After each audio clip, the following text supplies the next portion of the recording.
Un cours en miracle, version intégrale, 29, chapitre 4.4. Les illusions de l'ego. 4. Cela n'a pas besoin d'être. Si tu ne peux pas entendre la voix pour Dieu, c'est parce que tu ne choisis pas d'écouter. Que tu écoutes en fait la voix de ton ego, cela est démontré par tes attitudes, tes sentiments et ta conduite. Pourtant c'est ce que tu veux? C'est pour garder cela que tu te bats, et c'est pour sauver cela que tu es vigilant. Tu as l'esprit plein de combines pour sauver la face de ton ego, et tu ne cherches pas la face du Christ. C'est certes un sombre miroir dans lequel l'ego cherche à voir sa propre face. Comment peut-il maintenir le truc de son existence autrement que par des miroirs? Mais c'est à toi de décider où tu regardes pour te trouver. J'ai dit que tu ne pouvais pas changer d'esprit en changeant de conduite, mais j'ai dit aussi, et maintes fois, que tu peux changer d'esprit. Quand ton humeur te dit que tu as mal choisi, et c'est ainsi chaque fois que tu n'es pas joyeux, alors connais que cela n'a pas besoin d'être. Dans chaque cas tu as pensé faussement au sujet d'un frère que Dieu a créé et tu perçois les images que ton ego fait dans un miroir assombri. Pense honnêtement à ce que tu as pensé que Dieu n'aurait pas pensé, et à ce que tu n'as pas pensé que Dieu voudrait que tu penses. Cherche sincèrement ce que tu as fait et n'as pas fait en conséquence, puis change d'esprit pour penser avec celui de Dieu. Cela peut sembler difficile à faire, mais c'est bien plus facile que d'essayer de penser contre lui. Ton esprit est un avec celui de Dieu. Nier cela et penser autrement a maintenu la cohésion de ton ego, mais cela a littéralement divisé ton esprit. En frère qui t'aime, je me préoccupe beaucoup de ton esprit, et je t'enjoins de suivre mon exemple quand tu te regardes toi-même et regardes ton frère, et vois en tous les deux les glorieuses créations d'un Père glorieux. Quand tu es triste, connais que cela n'a pas besoin d'être.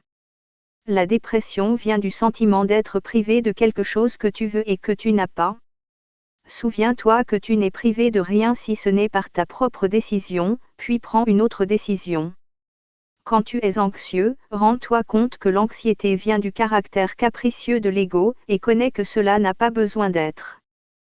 Tu peux être aussi vigilant contre les dictats de l'ego que pour eux.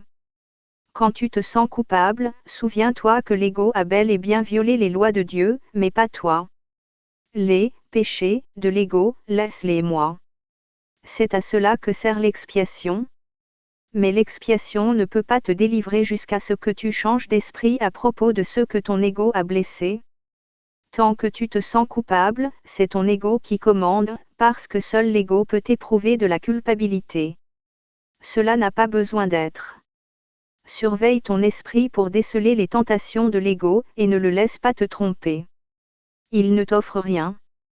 Quand tu auras abandonné cette d'inspiration volontaire, tu verras comme ton esprit peut se concentrer, s'élever au-dessus de la fatigue et guérir.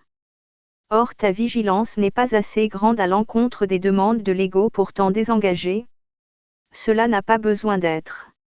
L'habitude se prend facilement de t'engager dans la voie vers Dieu et ses créations si tu refuses activement de laisser ton esprit s'égarer. Le problème n'est pas la concentration, c'est la croyance que personne, y compris toi, ne vaut un effort constant. Range-toi avec constance de mon côté contre cette tromperie, et ne permets pas que cette piteuse croyance te fasse reculer. Les découragés ne sont d'aucune utilité ni à eux-mêmes ni à moi, mais seul l'ego peut être découragé. As-tu déjà réellement pensé au nombre d'occasions que tu as elles de te réjouir, et au nombre de celles que tu as refusées? Il n'y a pas de limite au pouvoir d'un fils de Dieu, mais il peut limiter l'expression de son pouvoir autant qu'il choisit de le faire. Ton esprit et le mien peuvent s'unir et dissiper ton ego, libérant la force de Dieu dans tout ce que tu penses et fais. Ne te contente pas de moins que cela et refuse d'accepter toute autre chose pour but. Surveille ton esprit attentivement pour déceler toute croyance qui entrave son accomplissement, puis écarte-toi d'elle. Juge de ton succès en cela par tes propres sentiments, car cela est le seul bon usage du jugement. Le jugement, comme toute autre défense, peut être utilisé pour attaquer ou pour protéger, pour blesser ou pour guérir. L'ego devrait être porté au jugement et l'a trouvé insuffisant. Sans ton allégeance, ta protection et ton amour, l'ego ne peut exister. qu'il soit jugé véritablement et tu dois lui retirer allégeance, protection et amour. Tu es un miroir de la vérité, dans lequel Dieu lui-même lui d'une lumière parfaite. Au sombre miroir de l'ego, tu as seulement besoin de dire « Je ne regarderai pas, parce que je sais que ces images ne sont pas vraies. » Puis laisse le Saint luire sur toi en paix, en connaissant que cela et cela seul doit être. Son esprit luisait sur toi en ta création et a donné l'être à ton esprit. Son esprit luit encore sur toi et doit luire à travers toi. Ton ego ne peut pas l'empêcher de luire sur toi, mais il peut t'empêcher de le laisser luire à travers toi. Le premier avènement du Christ n'est qu'un autre nom de la création, car le Christ est le Fils de Dieu. Le second avènement du Christ ne signifie rien de plus que la fin du règne de l'ego et la guérison de l'esprit. J'ai été créé pareil à toi dans le premier, et je t'ai appelé à te joindre à moi dans le second. Je suis en charge du second avènement, et mon jugement, qui n'est utilisé que pour la protection, ne peut pas être faux parce qu'il n'attaque jamais. Le tien peut être si distordu que tu crois que j'ai fait erreur en te choisissant. Je t'assure que cela est une erreur de ton ego. Ne fais pas celle de le prendre pour de l'humilité. Ton ego essaie de te convaincre qu'il est réel et que je ne le suis pas, parce que si je suis réel, je ne le suis pas plus que toi. Cette connaissance, et je t'assure que c'est la connaissance, signifie que le Christ est entré dans ton esprit et l'a guéri. Je n'attaque pas ton ego.